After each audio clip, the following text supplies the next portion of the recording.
Welcome to Money on Tap.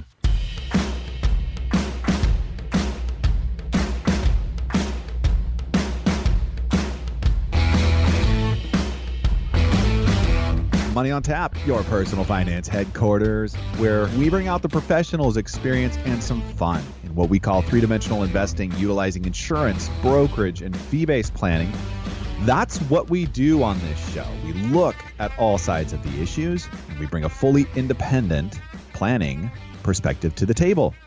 Welcome back. You're listening to Money on Tap. You can reach us at 855-226-8551 or info@yourmoneyontap.com. And it is a beautiful day here to be with you at Money on Tap. Joined once again with Ben Brayshaw and Dan Mickelin. How are you guys doing today? Good, Seth. Good. A lot going on in the market these days. Interested to jump into this topic. Yeah, busy times, but excited for the show. And I think we've got some good information for people if they're following along out there to get educated about some of the things that are happening these days and see if it's the right time for you to get invested. It is an ever-changing landscape, is it not? We've got lots of stuff that we're talking about today inside of the market. And by the way, today's topic is market trends. Do you follow the money? And that's a question that we ask regularly. Well, here's where money is heading. Here's why. And some of the stuff, maybe it's old news. Maybe it's not the direction that you're comfortable going because maybe you see a big old stop sign down the road. But maybe it's a green light and it's time to go. And there's a lot of different topics or a lot of different kinds of investing that are hot inside of the investment world right now. I think what's kind of funny about that is because we brought up the term hot, and some of the ideas that we're going to talk about as far as where money's going these days aren't what we typically would say are super exciting or really hot inside of a market, but they're very relevant for and important for you to be paying attention to. You never know when the most boring part of the world investment-wise just becomes the most opportunistic one, some stuff is just lying under blankets of information that no one really can see. And I think that's really where, just kind of breaking down opportunities and trying to figure out how you avoid pitfalls and dealing with market trends and all the different pieces that are involved there. And the amount of data, I think about it, every morning I wake up and I'm like, the market going to be up or down today? And it's like you listen to CNBC or, Fox Business or any of these different organizations. And it's like, if the market's up, they've got a reason for it being up. And this, it's like, the debt ceiling's they're definitely going to come up with an agreement on the debt ceiling. Well, all of a sudden they have this awareness that no one else is guaranteed to have, but that's the reason it's up. Everybody thinks that. It's not, you never really know. I mean, that's the truth. You never know what hedge fund, what pension organization, who's making a shift. And it may completely be meaningless across the board. It just might be they're doing it for a risk issue. They might be doing it for something. But there's huge shifts in the market, and it's not because, every person woke up and said, I'm going to just buy a few shares of this stock today. It's just not the way it works. It's amazing when you listen to these guys consistently, whoever it is, too. There's not necessarily that I'm saying a better or worse, but, the commentary in the morning before the open and the commentary after the close, regardless of whether they saw the day coming or not, they're going to tell you at the end that they did, and here's the reasons why. And it's they're worse than the weathermen. They really don't need to be right ever. They just entertain you along the way. It's really what it comes down to. Not that there's no value in listening to this. Absolutely there are. But this whole notion of, we're going to talk about kind of what's seemingly trendy through the first quarter of the market, but we open the show with, do you follow the money? There's a lot of investors out there who just take the opposite tack no matter what's going on. The only thing that they do consistently is go the opposite direction of the money and just buy whatever's out of favor. There's a lot of statistics out there that could suggest to you that could work too. That's a way to go. Yeah. All right. It is time for Money in the News.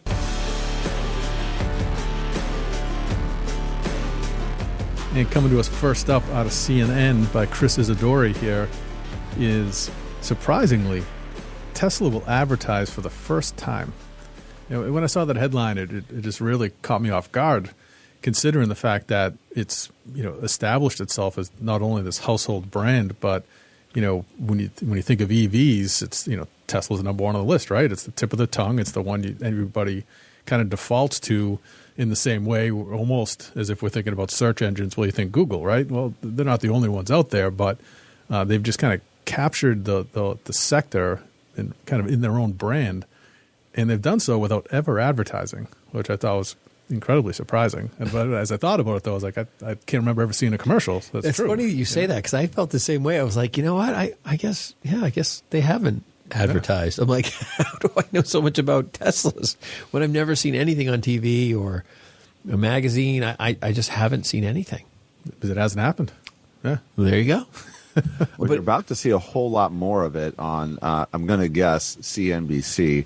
By the way, talking about just watching CNBC, one of the things that drives me nuts about that channel is the amount of commercials. It's like I just can't get over how much advertising there is. And so we're going to see a ton more Tesla on there is what my takeaway was. But I really did, enjoy kind of, again, Elon Musk saying things that just nobody else will, which is like, you know what, I never really thought about advertising. And somebody asked me, and then he's like, oh, well, sure, we'll do that. And everybody responds in the meeting with applause. And I guess that's the direction that everybody wants to go. And then at the end of it, he's like, yeah, advertising's great. Let's do it. When you think about the two entities that we follow him owning the most, right, Tesla and Twitter, this kind of rounded out the article is the fact that Twitter exists only by nature of advertising, right? I mean, that's literally their entire business. So, he's got these two kind of competing entities. One's done zero advertising, and the other one exists only for ad revenue. And he's never combined the two? Well, the article makes a great point, though. It says the billionaire CEO, I'm quoting the article, has for years suggested there's no need for the company to advertise because he claims demand for the vehicles outstrips supply. Like, he's like, why create more demand when, and usually companies want that because, it obviously drives the price up, but he's lowering his price.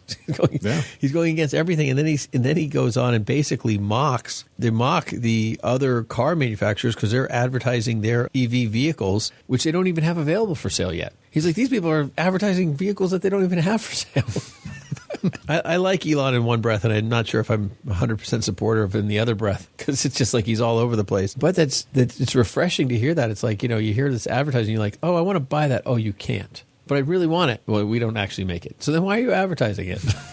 It's almost the state of automakers, at least last year it was, where if you wanted to buy something, you're basically put on a waiting list and you have to order, prepay, order the truck or whatever you're looking for. You're 6 months down the road before you actually get your vehicle. Well, I think what this means, for a lot of people and a lot of investors as we read through this stuff, because I always kind of mention what we see in these things is really important. I think what we've realized is that the expectation of automakers through this has changed. That's one kind of evolution I think Elon has brought to the table, is that we can provide a car and build it when you want it. We'll show you where it is. You can't just walk into the dealership and just own it. We'll deliver it to your house.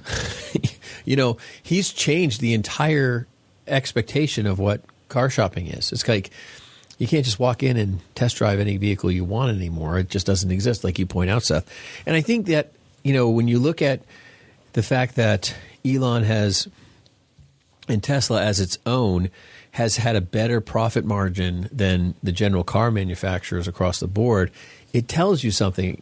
And I don't know if that has to do with the fact that it's EV only. Like, I don't know if it's just like less steel or less this, or I have no idea kind of the schematics of it. But he set an expectation of what a car manufacturer profit margins, delivery, serve, all those things. He's changed the entire expectation of what that looks like.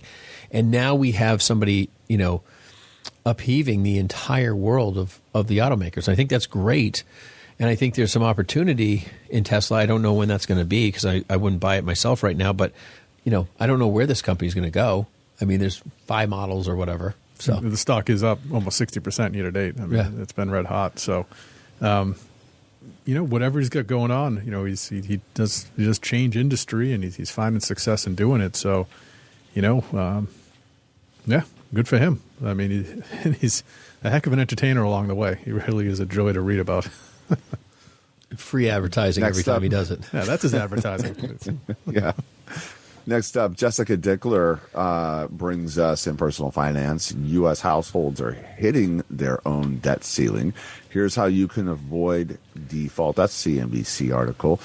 So, hey, the federal debt ceiling is now under this stalemate, right? And basically just looking for them to rewrite what the new ceiling is and what that federal debt ceiling looks like. Unfortunate for the rest of us out here, we don't have the ability to go ahead and rewrite our own debt ceiling. As a matter of fact, the more debt that you acquire, the more that those consumer agencies out there are monitoring that and then lowering the amount of debt that you actually have available to you. So it's an interesting trend to see among the U.S. where the debt, personal debt in the U.S. was climbing, and then 2020 hit, and then it's like the bottom fell out. And over the next year, a tremendous amount of debt was wiped off the table. But since then, it has been just, not quite a vertical line, getting us nearly to a $1 trillion of personal debt. And it says a lot about where we're at as a country. And as it's interesting to hear the rest of what's going on with that around travel and, Disneyland hitting, not Disneyland. I'm thinking of Hawaii. I don't know why I got the two confused, but Hawaii is now hitting record highs as far as their travel goes. And so there's a lot of spending out there happening. And that's the thing that I was coming back to is what are we going to do? What are people going to do? Because the spending just can't continue to, hit new highs because we're just not making more money for ourselves, folks. As a matter of fact, with inflation and everything else, we're running into less. I think I'm really glad this article's on our plate today because I was digging through this and it's just, thinking back about the volume of savings that was going on during COVID and how that was just astronomical, like record numbers of savings. People weren't spending money. But now people have gone completely the opposite direction. I'd be curious to know what the savings numbers are globally now and, nationally now. So that's interesting to me. But I think this really brings, to awareness the idea that, if you're struggling with this, give us a call. I've talked to people, we've counseled people, we've, patted people on the back who, through tears of being overwhelmed with debt. And it is it's like a noose around your neck. People really struggle with this, and it's something that you feel like it's never too late to turn things around. And that this article does bring that into play. And I think that's really important for our listeners to know that, we're all about good finances. It doesn't matter if it's just investing. But if you are struggling with that and you choose not to call, that's okay. But start with a budget.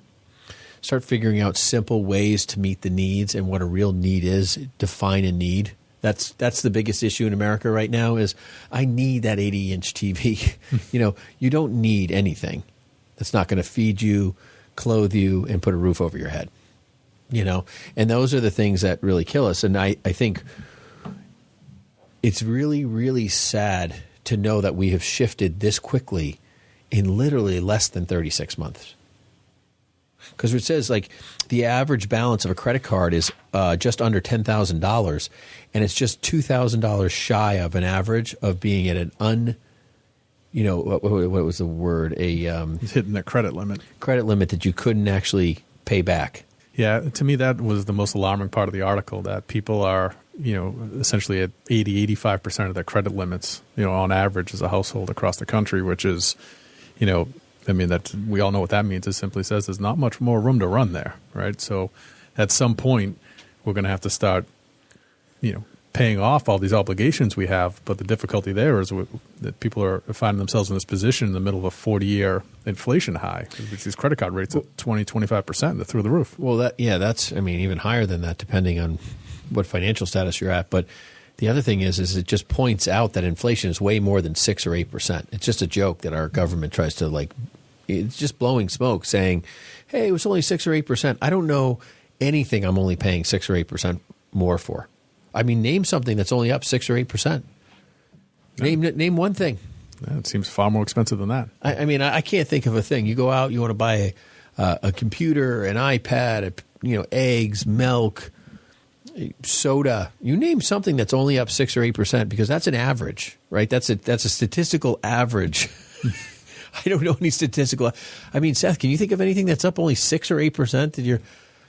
The only thing I can think of possibly is something that I don't have any need of or use, and it's Value shampoo. Yeah. Well, there you go. There you go. That's a visual for you folks at home. But, it's disturbing when you start seeing this stuff, because this is what's really going on in our country. Next up, we have an article here from Joe Top. Buffett buys stake in Capital One, sells other banks. Now, this is pretty interesting because, Warren Buffett's always an interesting character. But he's selling things. He's selling Occidental Petroleum now, even though he filed to take up to 50% ownership. He's selling it. He still maintains a stake of about 23% in Chevron, but he's selling Bank of New York Mellon, and he's buying Capital One. What do you guys think? I mean, I think you're right. Whatever he does is noteworthy, right? He's one of the most renowned and famous investors, of our time and of any time, really. So, every filing he makes with how he trades his Berkshire Hathaway fund is just big news, and people want to follow what he does. But, to see him kind of buying into some energy companies, selling out of others, buying into some banks, selling out of others, there isn't at least clear to me, trend as to what he's seeing or why he's making these particular moves. But we know he's doing it. So, again, it's significant and it's interesting. And overall, he was in a significant way a seller of stock lately, which is, another thing that, we monitor and take interest in reading about. He sold, what was it here? $13.28 billion of stock out of his portfolio and purchased 2.87. So a net sale of $10 billion of assets. That's a ton of money to create liquid. Yeah, significant move. I've been reading report after report of, potential recession by the end of the year, depression potentially end of the decade. Lots of fear kind of pieces. And I look at companies and opportunities, that exist, and one opportunity is creating cash to look for the next opportunity. And, being patient can usually make you more money than just being reactive.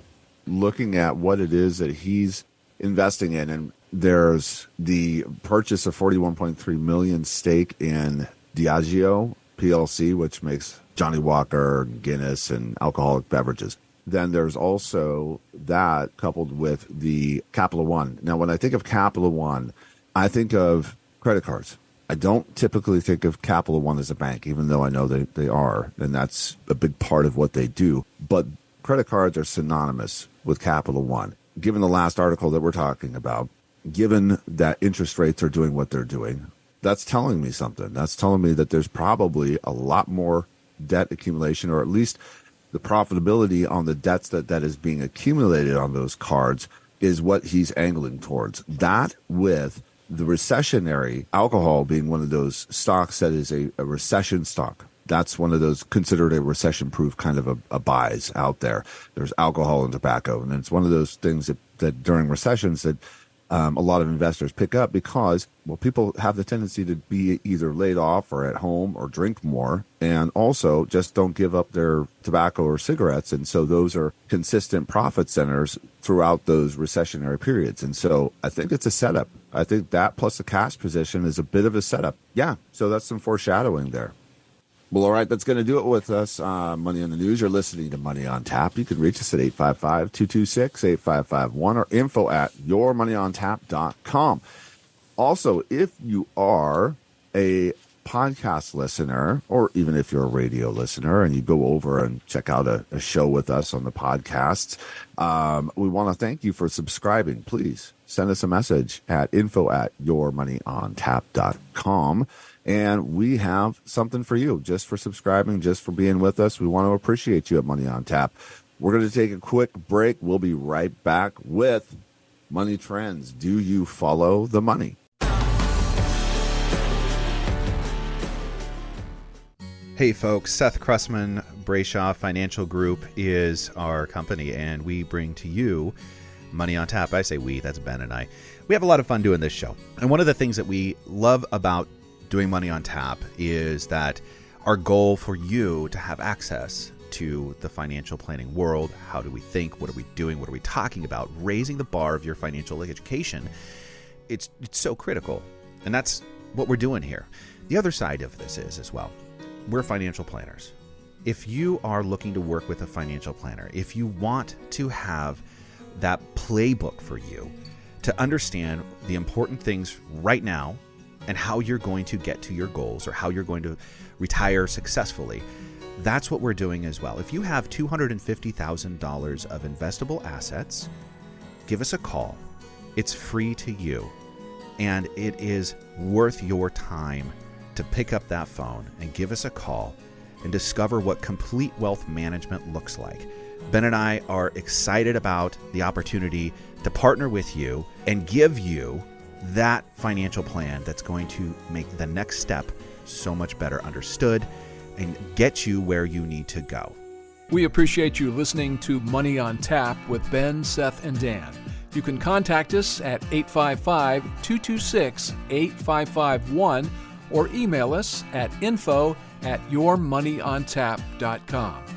And now, more of this week's program.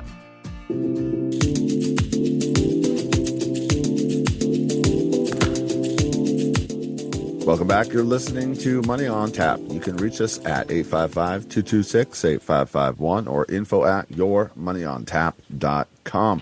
We are talking about the market trends today.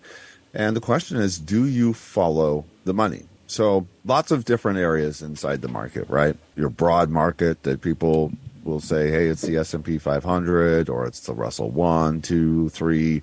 And they'll, break the market into these different segments and still have lots of different opportunities in different areas. And there's more specialty inside of the market. And the term that we get a lot is thematic investing with some of those specialties. For instance, you might take part of the NASDAQ that focuses on cybersecurity and really just create, say, an ETF around that investment theme.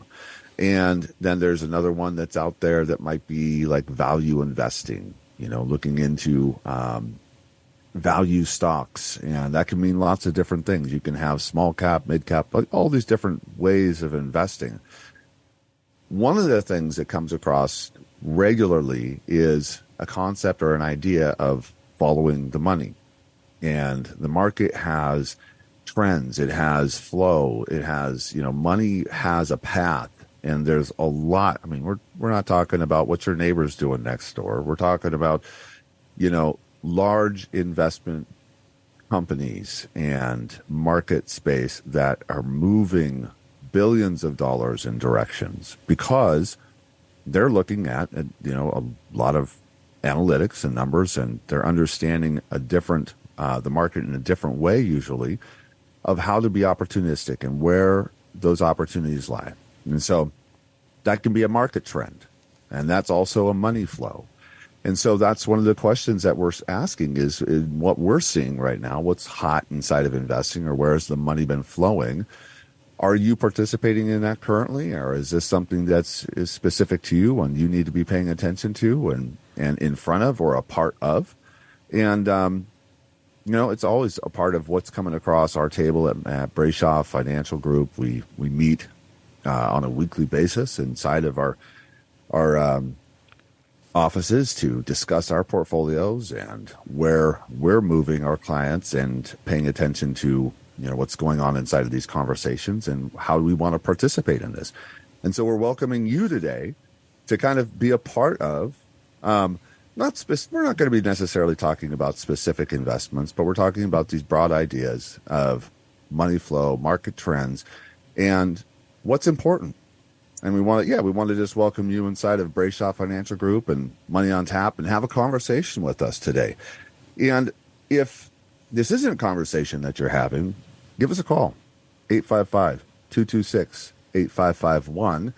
And that's all it takes to start the conversation with us at Brayshaw Financial Group and Money on Tap. And it's a lot of fun. We just yesterday meeting with some new clients, I had to kind of stop myself and realize I'm starting to get really excited about this conversation we're having, because what I'm seeing, I understand that right now you're a little nervous. This is not a conversation that necessarily you're just prepared to just get shot out of a cannon and have immediately. We've got to kind of dip our toe in the water a little bit here. But what we can see as planners a lot of the time is the direction that we're going, the changes that we're making, the outcomes you're going to start to experience, the freedom you're going to start to have. And that is amazing to have the opportunity to be in this space with you today. So that's where we're going, folks. I look forward to going a little deeper here with you now. Yeah, I think it's well said, Seth, about trends and how specific some of them can be, and how it's part of our role to kind of watch that and evaluate those things, not only from our personal perspective, but significantly more so on behalf of our clients, right? Because these hedge funds are moving into one of these things. That doesn't mean someone's 401k should, right? I mean, it's a very, very different decision at that kind of level. And we're trusted to guide people accordingly. And, so we evaluate these things. We take a look at it. But this doesn't mean and shouldn't be taken by anybody listening here today that we're saying, hey, you know what, this is right for you. What we do want to do, though, is offer a little education around, if you're hearing these things like we're hearing these things or seeing them in the news, we want to help you understand what that means and why that may or may not make sense for you. Yeah. So, I mean, guys, how many phone calls do we get of like, hey, what do you think of this stock? Or what do you think of that company? Or I read this article daily. Or I watched this Netflix show. Yeah. And I'm thinking about buying this. Or, hey, what do you think about buying Netflix? It's like there's just so much stuff about the world around us that drives where people invest. And I think, when we kind of get into the first one, the most common piece that, we hear about is is artificial intelligence. That's like kind of number one. I hear a lot of AI. Hey, Ben, how do I invest in AI? I got a call the other day. We went through all the tradable AIs. And we talked about this on Money in the News last week, which is kind of interesting that it's in this week's show, too, in our prep, kind of crisscrossing it. But I think it's important because there's so much financial infrastructure going into kind of the pre-end of AI still. Like there's so much development. I mean, there's so much money being thrown at AI, like literally one of the articles we read said that all you have to do is come up with a business plan that uses the word AI and someone will give you money. Yeah. I have this conversation with people, both work related and just anecdotally sitting around talking with people. And, everyone knows AI. They know what it means, artificial intelligence. But that is pretty much as deep as the pool gets, right about there. Yeah. So just understanding, truly what it is as a tool, which is, it essentially, might as well offer it for everybody, right? It's computers who are trained to think like human beings, but just to do it quicker and more accurately, hopefully. And it's got a lot of application in places like, self-driving cars and in the medical world about diagnosing disease and building medicines and, investment world, these robo-advisors, right?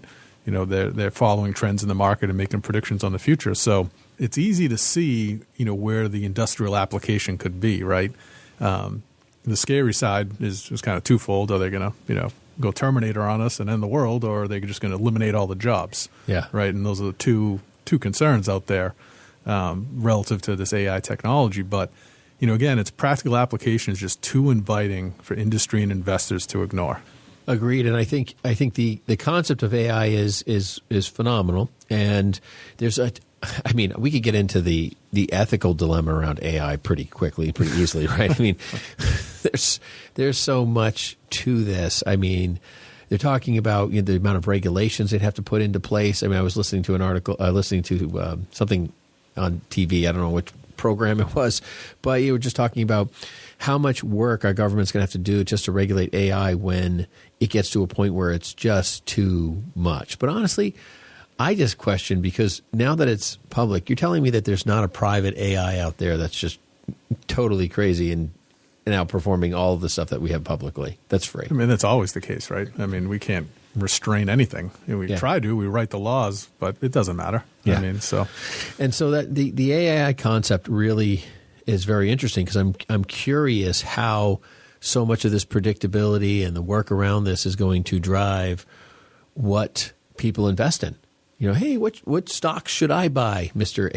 Mr. Chapchat or whatever, like these are major issues. And I think when we start thinking about trends and how trends change, people say, well, AI sounds great. And, we could sound naive and just say something along the lines of that, it may amount to an absolute hill of beans, but we all kind of know it's not. It's kind of like when Apple created the phone and the cell phone first came out. And I remember I'd listen to older adults be like, no one needs a cell phone.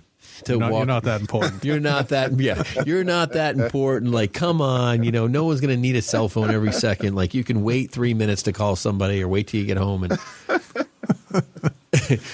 don't you have a pocket full of dimes? I haven't heard that in a long time. You're not that. So I mean, it's one of these things that I think this is a major player, and how it's utilized. This is Terminator stuff. This is, movie Terminator. Like, this is wrapping it all up into where we're going. And to think that this is not going to be a crucial piece of almost every technology that we see moving forward is interesting. But what's really, and we talked about this last week, that AI is not a solely functioning software on its own. It sits on top of another software. It works inside another software. So it is not its own platform. And that means that these things are going to be used in every sort of fashion out there for all of the different pieces, all the different types of technology. And one of the tricks to it is, around this question of investing in it is, some of the leading things that we think of when we think of AI in the news lately, ChatGPT being by far and away number one, well, that's a privately held company, right? You can't invest in that. So finding where the opportunities actually exist to invest in the technology, isn't quite that easy. You want to invest in an oil company, you can buy Exxon, right? You just think of the brand that's out there and you can buy that very quickly and very easily. But AI takes a little bit of digging. And what I think is out there, and it's probably a way to approach this from the investment perspective, is trying to discover, the companies out there that build the components of it, right? So it's not an end user product that is well flushed out or profitable, or really they've even found a way to drive revenue through it at this point. It's still too raw. But, AI is built of certain technologies, and there are manufacturers of those, and there are ways to get invested there. There are a couple ETFs, which we like, and we talk about those often, that kind of focus in on the AI marketplace. But they own companies that we do know, things like Amazon and NVIDIA and Intel and Advanced Micro Devices. These are companies that are already out there in the tech world that are making significant bets themselves on being a player in the AI space. And that's really probably the best way to get invested in it right now. Well, like I said, it's sitting on top of Microsoft. That's how they're going to use it, and they're investing in companies that aren't available for us to invest. So the only way to get that exposure, which is why I think Microsoft's seeing the gain and the rise that it's seen in its shares. So I think the next thing. Oh, go ahead. You guys have already taken all the good stuff, so I guess I'll go a little dark with you on this next level here. Investing in the parts and the pieces underneath that layer of the AI is really what people keep driving at under and towards having an investable option here, putting those ideas really in some other people's hands that are researching and developing those ETFs to be able to be investable. Is the thing. Unless you happen to be really deep inside of the technology yourself and understand, okay, this is what's coming to the table and why I'm going to invest in it. That's predominantly the way to become an investor. Having an experience recently with some of the AI technology, there was some things to kind of be aware of, like what are like the opportunities are limitless. Like the outcomes are kind of the limitless piece. Where, for instance, how many people like to go to WebMD and self-diagnose, right? Well, AI could be that interface for you to go ahead and say, hey, here's what I'm experiencing, and then have that conversation with the AI, and then that AI turn around and maybe take a look at some of your tests and say, well, it looks like you've got something, this is what's going on, and this is what I would recommend. So I am curious about that part in the medical field. Is that going to become that efficiency for the medical professionals, or is it going to start to take over and people are no longer going to start to trust their doctors because the AI over here has given them some other diagnosis, and now that's what they feel like they should have. Now, to go a layer below that, here's where people need to be cautious with this, okay? Right now, Snap, right? Snapchat has an AI interface where predominantly kids are interfacing with this. And in a matter of a couple of questions, it is going completely woke with the questions and with the answers and with the solutions for our children. Okay? So I want people to be aware that that's who's underwriting the solutions here in this AI. It can be given direction. All right. And that means that if it is in a medical experience, that it can be given direction to diagnose or prescribe for you medications, which of course we know Big Pharma would love that. Okay. Now I think that there's a lot of great things about what solutions can come to the table as well. And I think that's the other side of the AI discussion, is like, how quickly can some real solutions in medicine start to come to the table that maybe takes years off of the table of development. So, yeah, that doesn't necessarily have anything to do with the investment or the underlying investments. But since you guys took everything else, that's what I got. I did read one other funny one just to wrap this up, but I think it's one of the founders of AI, or the early scientists involved in it, said that AI is going to quickly find humans too boring and not going to want to talk to us anymore. So, all right, next up, rising interest rates. Something that's really an interesting trend, and I think what's really interesting about the interest rate space is that we have seen the fastest growth of interest rates since the highest level, actually, since 2007, the highest growth period in any time ever. So that has really changed the marketplace. And I think for a lot of our listeners, you may or may not be aware, but the interest rate space obviously has been low. We've been able to get mortgages really low, but that's also redefined the bond market in a way that has been, really unattractive. It's not been something that people have really wanted to put their money into, because, putting $1,000 or $10,000 or $100,000 into a bond that's only going to pay you 1% a year, for 5 or 10 or 20, it's just not really great, exciting opportunities, especially when you want a high quality, high rated bond. And so you'd have to go to some really significant risk really to get some sort of palatable return that might be something you might want to retire off of, which a lot of our retirees look at. Well, with the bond market space and so forth being interesting, the interest rates are all over the place. And the Fed is still talking about raising rates, but inside the pricing power, I think we are seeing that the expectation is that rates are going to come down over time. And so as we're kind of digging through, where do, rising interest rates play their part, there's a lot of opportunity inside looking at various spaces that can find profitability in that. Healthcare being one of them. Technology, can benefit, but it can also be a major hindrance. Usually when we see rates go up, technology falls aside because they can't borrow money to build growth. But that has not been the ongoing trend. Yeah, there's two things that are interesting about what's happened in this rate environment that are kind of different than what's traditionally been the case is, usually this would be good for banks because they can charge more on the money that they loan out. But because banks have had so much of their investable assets wrapped up in essentially underperforming, undervalued bonds, it's caused this massive rip in the whole banking system, even though those losses are only on paper, they're unrealized, but it's really shaken the system. And then back to the point about technology companies. Which is no fault to the bank. I think that's important to say. The bank didn't make a mistake. They bought the investments that were offered by the Fed at 1.7% a year ago. And now they were doing what was prudent and sound in their investments. They were not like... Yeah.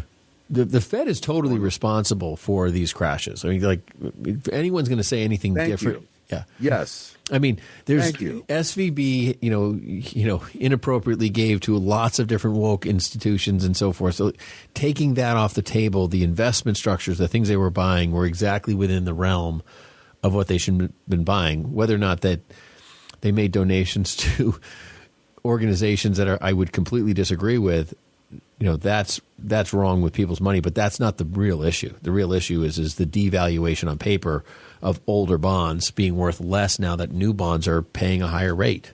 Right, and it's this appearance of loss more so than actual loss that's created this emotional reaction that this whole run on the bank concept. So that's but it's happened. I mean, we can't ignore the fact that several very large banks have all failed. But the other thing that's been interesting and kind of atypical is that to your point, Ben, technology companies usually suffer in a high rate environment. But there's a segment of the tech world that's flourishing right now, and it's those technology companies that don't need to go borrow. It's the ones sitting on a ton of cash, the Apples of the world and the Microsofts and the more mature, developed technology companies that are kind of past that speculative growth phase. They're doing very well in this time. You're listening to Money on Tap. You can reach us at 855-226-8551 or info@yourmoneyontap.com. We're talking about market trends, and do you follow the money? Guess what? We have something for you here at Money on Tap. If you're new to podcasting, if you're subscribing to Money on Tap, send us a message at info@yourmoneyontap.com. We've got a special gift and a thank you for you. We want to appreciate you for connecting with us here. And we'll look forward to more investing. We'll be right back.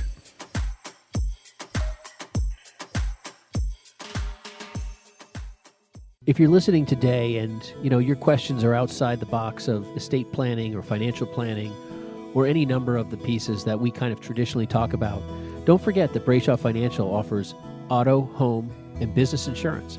And we have an entire department that handles all of that for you. Give us a call at 855-226-8551 and be happy to take care of those needs for you. Or email us at info@yourmoneyontap.com. You can reach us at 855-226-8551 or email us at info@yourmoneyontap.com. And now, more Money on Tap with Ben, Seth, and Dan.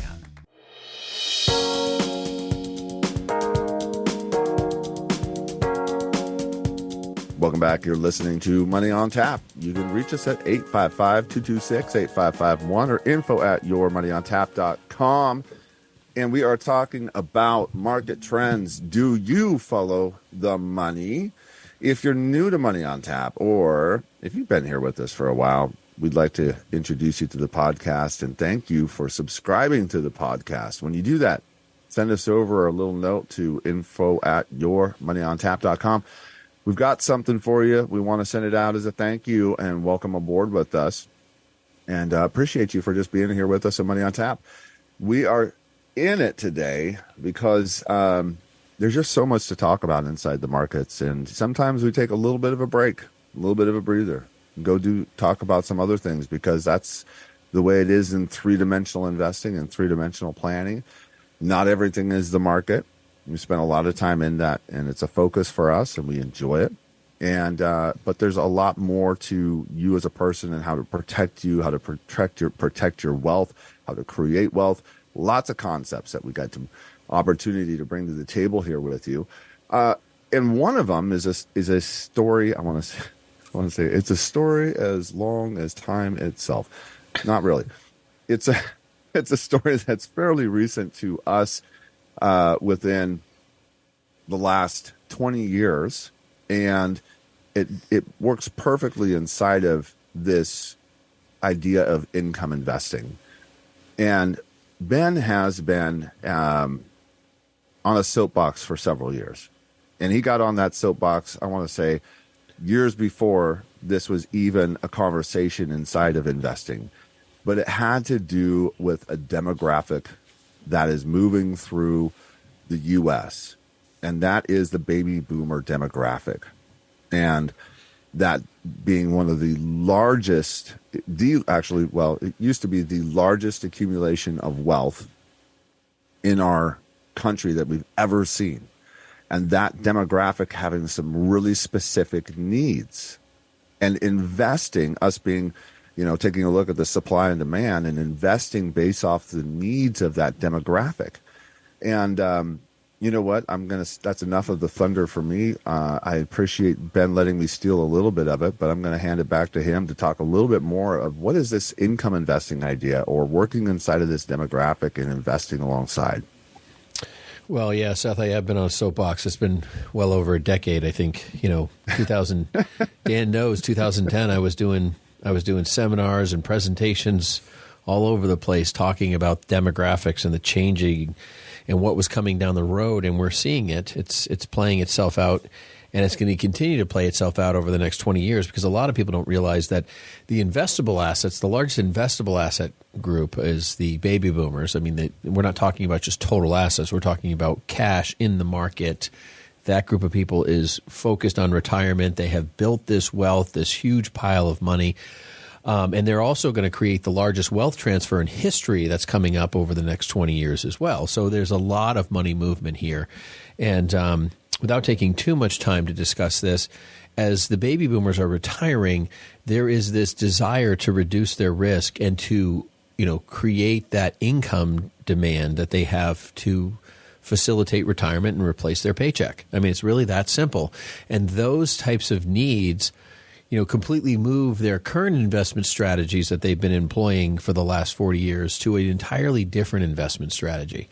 Something that has lower risk, that automatically produces income. And we find that to be, highly sought after in the high yield blue chip stock space, the larger stock area. It also is now kind of rejuvenating itself, but the bond market is becoming, more palatable because of its returns.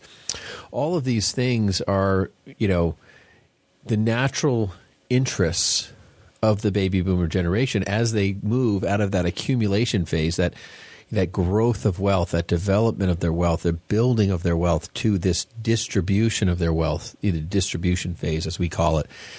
And I don't think people understand that impacts the market in ways that are both positive in some spaces and negative in others. Because if you're looking to de-risk, you're going to sell your higher risk assets that maybe you've had some position in over the last 40 years of the baby boomer. And if everybody's doing that, those assets are going to drop, even if they're perfectly fine and good. It's just more risk than people want to have on their plate. But all of a sudden, as people become more interested in high yield assets or dividend or, bond stock kind of spaces, those assets become of higher demand. Those stocks rise. Those bonds become, more in demand. So there's just a complication here that's going to happen just because of the natural trend of that demographic. The income investing phase, the whole desire of accomplishing that, I don't think people realize that we have 20 more years of baby boomers retiring. I mean, it is a massive group of people. So it's really complicated to process that because right now we have 45 million Americans retired, and we're going to have 120 million Americans retired in the next 20 years. That's a tripling of that number almost. So there is a lot of this money movement that's happening. And the way people made money is not how they're going to be making money over the next 20 years in the same equal capacity. Yeah, these people in this group are going to, not to overgeneralize, but they're going to move away from growth and be invested in things that pay them to own it, where the share price being stable is okay. They don't need the share price to necessarily appreciate. They just need that asset to spin off income for them. And that has been largely confined to the dividend-producing stock world. But in the last couple of years, or certainly since we've experienced this inflation spike, bonds came back into favor that you mentioned there, Ben. And then, something that's been kind of dormant for years is, simple banking instruments like CDs and money markets and things like that are paying off, between 4% and 5% as an interest rate now. So those have become usable tools again for the first time in a long time. Well, I would even go a step further and say the annuity conversation is, something the fixed annuity space usually beats the CD rate space, and it's tax deferred for the non-qualified or the non-retirement funds. And those are interesting because we're doing those things at over 5%, which is great.